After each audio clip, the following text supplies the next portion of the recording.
What's going on, everybody? It's Fade Dating Coach Elliot Scott, and as you can see by the title below, we're going to talk about how to get over anybody in 3 steps. Easier said than done, yeah, but I do think these are the 3 best steps to do it, and they're probably not maybe the first one you've heard before, the other 2 I guarantee you have not. But the first one is so crucial, so jumping right into it, it is going to be accepting the fact, okay? You have to accept the fact that you're going to be on this earth, but not together. Now, let me tell you why this is so crucial. If you're anything like me, 2 things are happening. Number 1 is you're very hopeful of an outcome. You don't want to accept the fact, okay? You're very hopeful that you guys are going to get back together.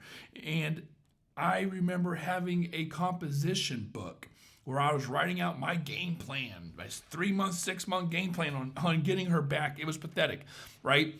It really halted the moving on process, which kind of leads me to the second thing, still number 1, but the second thing that made it so difficult was my mind started to race. It started to unravel and go down the rabbit hole. And it was a bunch of blaming, victimhood, and what if. What if I didn't do this? What if I did that? What if I was better at this or that?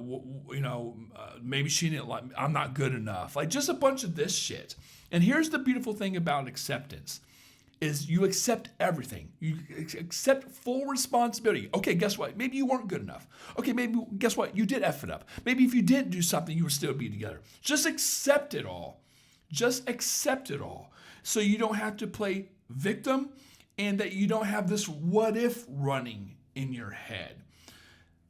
It starts the process of moving on. The analogy I like to use with a lot of my clients is you're going to a doctor, okay, and you know something's wrong with you but not sure what it is. So you go to a doctor and find out. Well, you go and the doctor has no idea what's wrong with you. So you're like, fuck, okay, whatever. So they send you to a specialist. You go in, everyone knows something's wrong. I can see it. I just don't know what it is. So it's like, okay, the doctor still doesn't know. He sends you to a better doctor, a super specialist, whatever, on these specific things.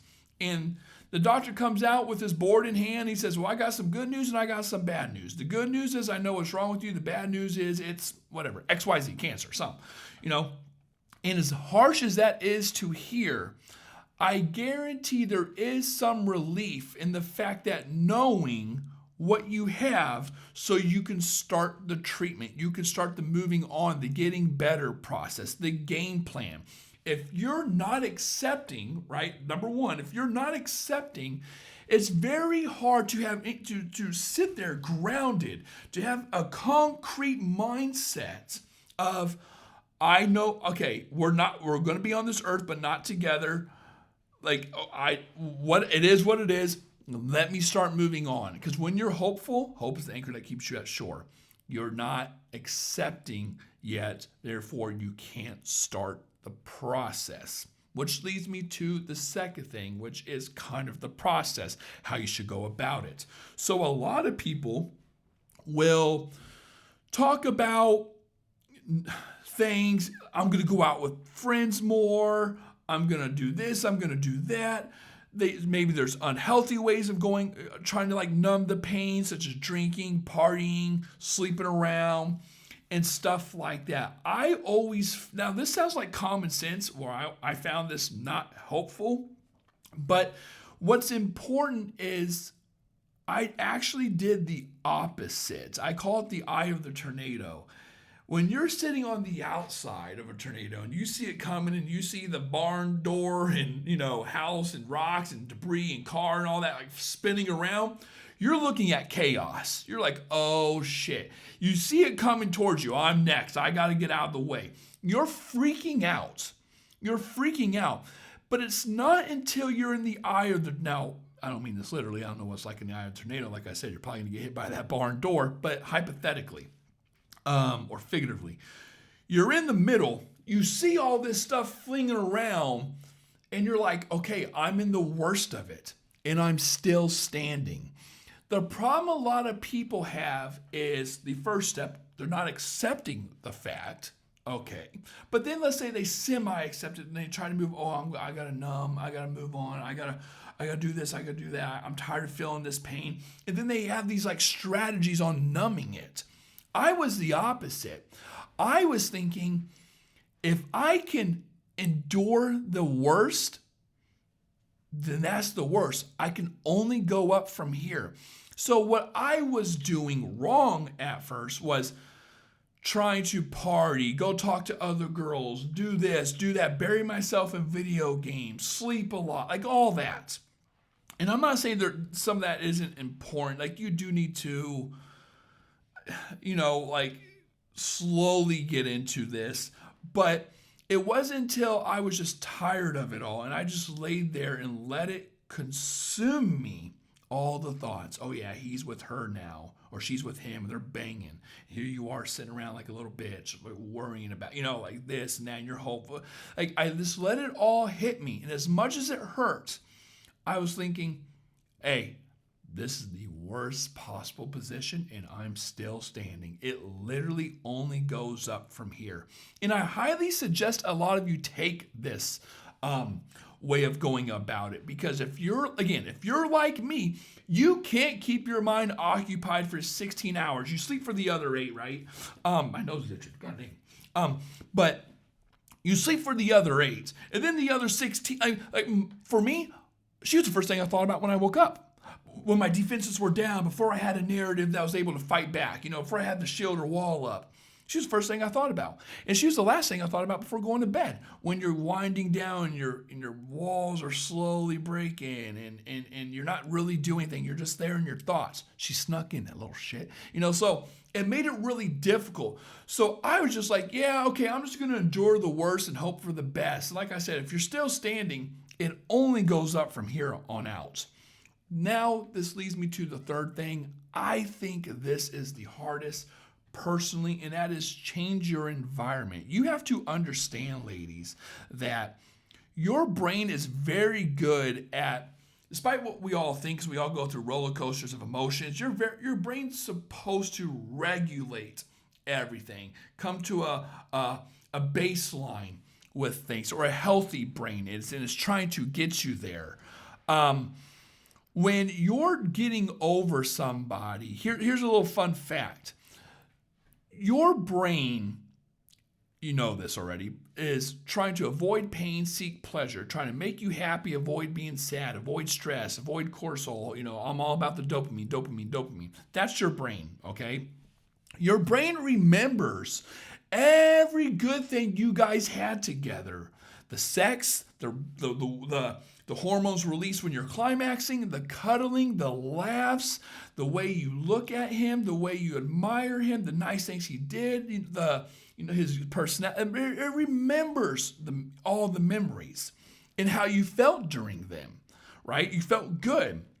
So now that he's the one who caused the pain and you're upset and you're sad and you're dwelling on him, your brain doesn't like that. So what does it do? As a defense mechanism, it floods your brain, or it floods your body with thoughts of him, which, ironically, we don't want that. He's the one who caused the pain. But your brain doesn't, your brain's just relating or connecting the dots. So the reason changing your environment is so important is because you don't want your brain to do that anymore. You don't want your brain to remember his smile. You don't want your brain to remember the way you laugh, or the inside jokes you guys have, or you're watching TV and shit reminds you of him, or someone says something that reminds you of him, right? Like you don't want that. You want to complete, or especially if you're seeing actually him, you're seeing him all the time. It makes it very difficult to move on. And this is the hardest step in my opinion, because a lot of you are probably in situations where you're living with the guy. You have a kid with the guy, a dog with the guy, your co-workers, friend group, and things like that. But what you got to understand is any little thing matters. My dad always said, if you dig holes, things fall in place. You will be shocked at just making little advancements on how it would help you a month, 2, whatever, down the road. So for example, let's say you guys have the same friend group. I'm not saying cut all your friends off and start over. Now, I personally did, because we did have the same friend group, and all her friends were my friend, or they're her friends first, and then I jumped into her group through her. So, it was kind of easy for me. But for a lot of people, let's say you have the same friend group. I'm not saying cut your friends off, just get another group, right? So you don't rely so much on this one. If you work together, have boundaries, avoid them as much as possible, but be cordial. Accept the fact that it is what it is. Move to a different department later on.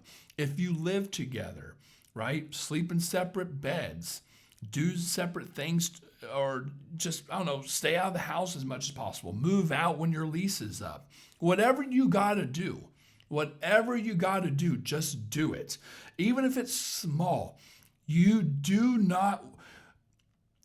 if you can't eliminate completely the anchor your brain has to those thoughts and connect the dots of how you feel and him, and if you can't completely erase that, at least weaken the signal until it's attached to something else, someone else who makes you laugh, something else that takes up your time, something else that you enjoy doing. Okay, just again, if you dig holes, things will fall in place. You will be shocked at how much better you will be in just a month of trying that. Now, the hardest part about all this is it's not just easy as step 1, step 2, step 3, doing what Elliot says, I'm happy, ever after. No, it's difficult, but it's something you have to endure, and it's a journey, right? People always want to talk about, I want to work on myself. I want to grow as a person. I want to learn. I want to this. I want to experience this.